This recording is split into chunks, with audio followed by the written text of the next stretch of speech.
할렐루야.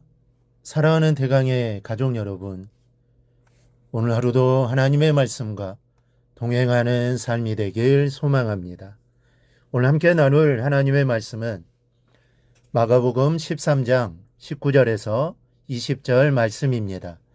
이는 그 날들이 환난의 날이 되겠음이라. 하나님께서 창조하신 시초부터 지금까지 이런 환난이 없었고 후에도 없으리라. 만일 주께서 그 날들을 감하지 아니하셨더라면 모든 육체가 구원을 얻지 못할 것이거늘 자기가 택하신 자들을 위하여 그 날들을 감하셨느니라. 아멘. 이제까지 인류가 겪었던 끔찍한 일들이 많지만 그래도 가장 많은 비극을 가져다 준 사건은 제1, 2차 세계대전입니다. 특히 2차 세계대전은 문자 그대로 세계를 전장으로 삼고 지구촌 거의 모든 나라들을 끌어들인 전쟁이었습니다. 이 참가국은 연합국 측이 49개국, 동맹국 측이 8개국이며 중립국은 스위스 등 6개국에 불과했습니다. 한마디로 내노라는 나라들이 다 이 전쟁에 참가한 것이죠. 1억 1천만 명이라는 엄청난 젊은이들이 군인으로 동원되었고 그중 약 4분의 1인 2,700만 명이 전사했습니다. 민간 희생자도 2,500만 명이나 됩니다. 부상당한 사람을 제외하고 전쟁 때문에 죽은 사람만 5만 2천만 명이나 되는 겁니다. 2026년 우리나라 인구가 5만 5,100만 명인데 말하자면 현재 우리나라 사람들이 다 죽은 꼴입니다. 그중에서 독일과 소련은 희생이 가장 많아서 전 인구의 약 10분의 1이 죽었습니다.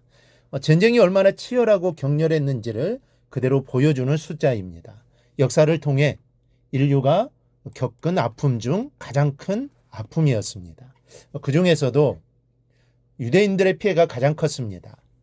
이 나치의 인종론적 절멸 정책으로 나치 지배하에 있던 유대인의 70%에 해당하는 500만 명가량의 사람들이 죽었습니다. 그것도 가장 끔찍하고 악랄한 방법으로 죽임을 당했습니다. 지옥이 있다면 이보다도 더 참담하겠느냐라는 말을 할 정도로 유대인들은 큰 환난을 겪었습니다. 그러나 주님께서 오시기 전 인류가 겪어야 할 환난에 비하면 2차 세계대전은 세 발의 피도 되지 않습니다. 예수님이 이때의 환난을 한마디로 이렇게 표현하십니다. 하나님께 창조하신 시초부터 지금까지 이런 환난이 없었고 후에도 없으리라. 인류 역사상 유일무이한 극렬한 환난이 될 것을 예고하시는 말씀입니다. 이런 말씀을 들으면 우리는 나와는 상관이 없을 것처럼 생각을 합니다. 하지만 이런 생각은 착각입니다. 이런 환난이 내 인생이 끝나기 전에 우리 앞에 닥칠 수도 있습니다. 그러니 우리는 그날에 대한 두려움을 늘 가지고 있어야 합니다.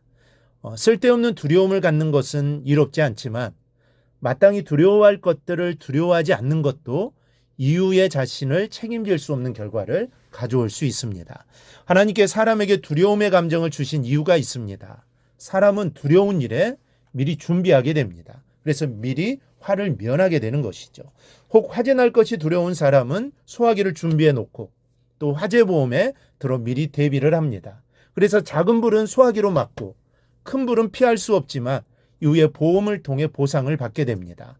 그러나 불이 난 것을 전혀 두려워 않고 천하태평인 사람은 불이 나면 이겨낼 재간이 없습니다. 작은 불에도 집을 홀랑 다 태우고 결국은 알거지 신세가 되어 길에 나앉게 되는 겁니다. 두려움은 그래서 필요합니다.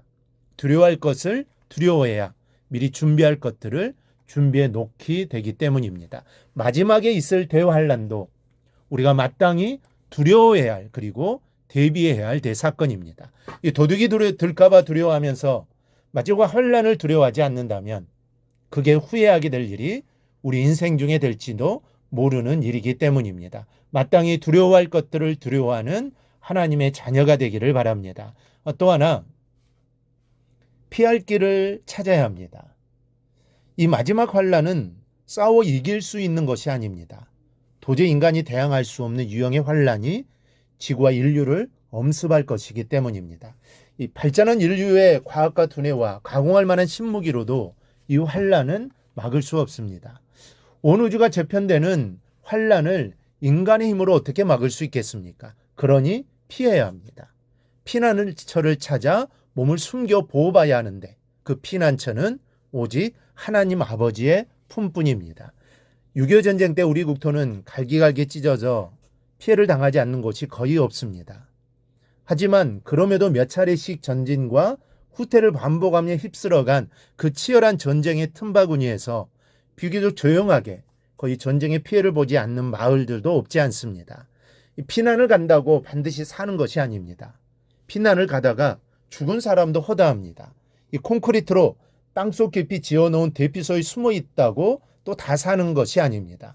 그런 것도 폭탄으로 정확히 타격을 당하면 살 길이 없습니다. 그러나 전투기가 기관총과 포탄을 비오듯 쏟아붓는 한가운데서도 밭으로 들어가 호박잎 밑에 숨어 생명을 건지는 사람도 있습니다. 중요한 것은 그가 하나님 품에 있느냐 아니냐 하는 겁니다.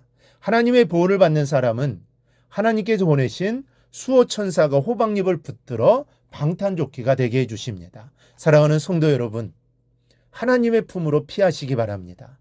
언제나 그 품을 피난처로 삼고 살아가십시오. 그곳이 가장 안전한 곳입니다. 그곳에서 세상이 줄 수 없는 위로와 힘을 하나님 안에서 얻기를 바랍니다. 하나님의 품이 가장 안전한 곳이고 가장 평안한 곳이며 영원한 안식처입니다. 어떤 상황 속에서도 하나님만 의지하여 살아가는 저와 여러분이 되기를 주님의 이름으로 축원합니다. 오늘 묵상한 말씀을 굳게 잡고 삶으로 실천하며 살아내는 대강의 모든 성도들이 되기를 축복합니다.